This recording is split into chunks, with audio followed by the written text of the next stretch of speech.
বিধায়কের নাম ও ছবি দিয়ে ফেসবুকে ফেক অ্যাকাউন্ট, ভুয়ো অ্যাকাউন্ট খুলে টাকা তোলার অভিযোগ। বিধায়কের পরিচিতদের মেসেজ করে টাকা দাবি তৃণমূল বিধায়ক সুদীপ্ত রায়ের নাম ছবি ব্যবহার করে কেটে। আর তারপর কি হলো, তারপরে কিভাবে ধরা গেল জানাবে রানা রয়েছে আমার সঙ্গে। রানা। হ্যাঁ তমস্বী, দেখো গত দুদিন আগে এই শ্রীরামপুরের বিধায়ক ডক্টর সুদীপ্ত রায় তার ছবি ও নাম দিয়ে একটা ফেক ফেসবুক অ্যাকাউন্ট খুলে দেশ থেকে হ্যাকার তারা বিভিন্ন জায়গায় যারা তৃণমূলের পরিচিত, যারা ওই ফেসবুকের মধ্যে বা বিধায়কের ঘনিষ্ঠ যাদের সঙ্গে যোগাযোগ আছে তাদেরকে তারা ফোন করেছে।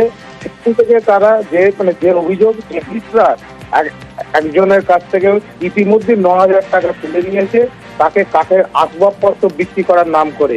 এই বিষয়টাই যখন জানাজানি হতে তখন শুভময় দাস নামে তৃণমূলের এক কর্মী শ্রীরামপুর থানাতে অভিযোগ দায়ের করেছে ও বিধায়ক নিজে লালবাজার সাইবার ক্রাইমে তিনি অভিযোগ দায়ের করেছেন। তিনি সম্পূর্ণ তার নামে যে ফেক ফেসবুকটা খোলা হয়েছে সেটা সম্পূর্ণ অবৈধ।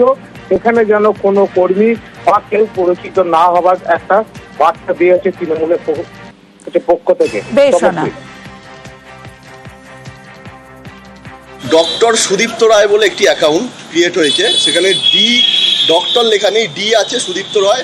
স্যারের একটা ফেসবুক থেকে একটা ফটো নিয়ে সেই ফটোটা ওখানে বসানো হয়েছে। আমাদের তৃণমূল কংগ্রেসের কর্মীদের, আমাদের যারা পরিচিত লোক, স্যারের যারা পরিচিত লোক, তাদেরকে বেশি করে এখানে SMS করা হচ্ছে। আর সব থেকে বড় কথা, বিভিন্ন ডাক্তারদেরও SMS করা হচ্ছে। ইসরার এক বাসিন্দার থেকে 9,000 টাকা নেওয়া হয়েছে। বিরোধীদের তো আর কাজ কিছু নেই, বুঝেছেন তো? বিরোধীদের কাজ এটাই, চক্রান্ত করে, পরিকল্পনা করে, ফেক নিউজ করে তৃণমূল পরিবার যেভাবে উন্নয়ন করে চলেছেন, এটা বিরোধীরা সহ্য করতে পারছে না। পুরোটাই তদন্ত সাপেক্ষ।